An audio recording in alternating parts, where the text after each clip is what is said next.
రైతు బంధు పైసలు అందరికి పడ్డాయా? ఎకరానికి 15,000 15,000 అందరికి వేసిర్రా? ఇంకెక్కడి 15,000? ఎక్కడి రైతు భరోసా? సంక్రాంతి పోయింది, ఉగాది పోయింది, రైతులు ఇంకో నెలన్నర ఎదురు చూడాలి. గట్లున్నది మన రేవంత్ సార్ చెప్పే రైతు బంధు ముచ్చట. ఆగో, కేసీఆర్ సార్ ముఖ్యమంత్రి ఉన్నప్పుడు రైతు బంధు పైసలు యాళ్లకు టింగు టింగుమని పడేటి. కరోనా రాని తుపాన్లే రాని రైతుల ఖాతాలలో మాత్రం పెట్టుబడి పైసలు పురాగా వేసేది. ఎన్ని ఎకరాలుంటే అన్ని ఎకరాలకు పైసలు పడ్డాయి. ఆ రోజులే అలాగుండే. మరి షెయి పార్టీ అధికారంలోకి వచ్చి 2.5 ఏండ్లయింది. ఈ 2.5 ఏండ్లలో ఎన్ని మాటల రైతు బంధు పైసలు పడ్డాయి? ఎన్ని వేలేసిర్రు? రేపు మాపు అని ఇన్నొద్దులు మత్పరించుకుంటా ఇక ఇప్పుడేమో ఇప్పటి మందం అయితే ఎకరానికి 6,000నట. అది కూడా ఇక ఎకరం ఉన్నోళ్ళకే వేస్తుర్రట. ఇక కడుమోళ్లకు అటెన్క చూద్దాం తీయని అంటుర్రు. ఈ ఎకరానికి కూడా ఎందుకు వేసిర్రో ఎరికేనా? అసెంబ్లీ ఉన్నది కదా, ఇక అసెంబ్లీలో ఏమాయ రైతు బంధని మన బీఆర్ఎస్ పార్టీ గట్టిగా అడుగుతుంది కదా. జనం ముందు రేవంత్ సర్కార్ను నిలబెట్టినట్టు అవుతుంది, ఇజ్జతి పోతుంది. ఆగు, గట్ల కావద్దని ఏదో ఎట్టికి వేసినావా అంటే వేసినాం అనుకుంటా రైతు బంద్ వేసిర్రట. మరి కడమ పైసల కోసం ఇంకో నెలన్నర దాకా ఎదురు చూడవలసి వస్తుందా అంటుర్రు. కాదు, ఏంది అసలు? 2.5 ఏండ్ల సంది రైతు బంధు చాలా మందికి ఎగ్గొట్టిరని పేరు పోయింది. ఇప్పుడేమో అప్పుడు కొన్ని ఇప్పుడు కొన్ని ఎత్తామని రోజులెల్ల తీసుడైంది. అసలు ఈ రైతు బంధు పైసలు దేనికోసం? పంట పెట్టుబడి కోసమే కదా. మరి ఆ పెట్టుబడే అవసరమైనప్పుడు ఇయ్యనప్పుడు ఇక ఇస్తున్నామని చెప్పుడెందుకు, సాటింపులు కొట్టుడెందుకు? ఇంకా అప్పుడు కేసీఆర్ సార్ రైతు బంధు ఇస్తా అంటే ఇదే షెయి పార్టీ లీడర్లు ఇదే రేవంత్ సార్ ఏమన్నాడోలా, 3 పంటలకు ఇయ్యాలే అని రాగలు తీసే కదా. మరి ఇప్పుడేమో ఒక పంటకి ఇచ్చేతందుకే వీళ్ళతో అయితలేదు.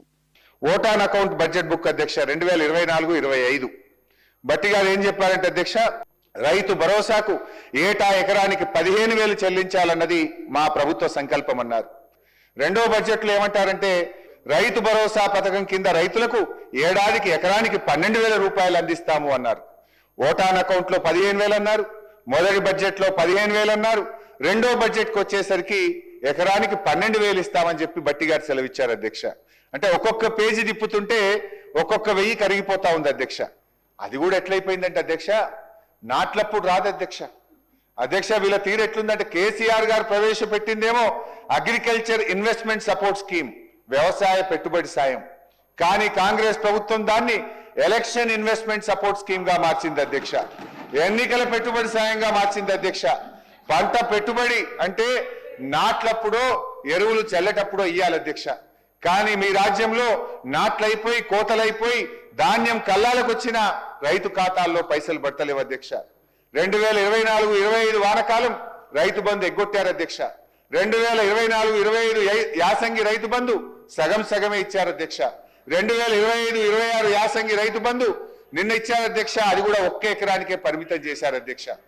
బడ్జెట్ పుస్తకాల్లో పేజీలు నిండుతున్నాయి కానీ రైతుల ఖాతాల్లో పైసలు పడతలేవు అధ్యక్ష. అంతే కదా, నిజం చెప్తున్నా.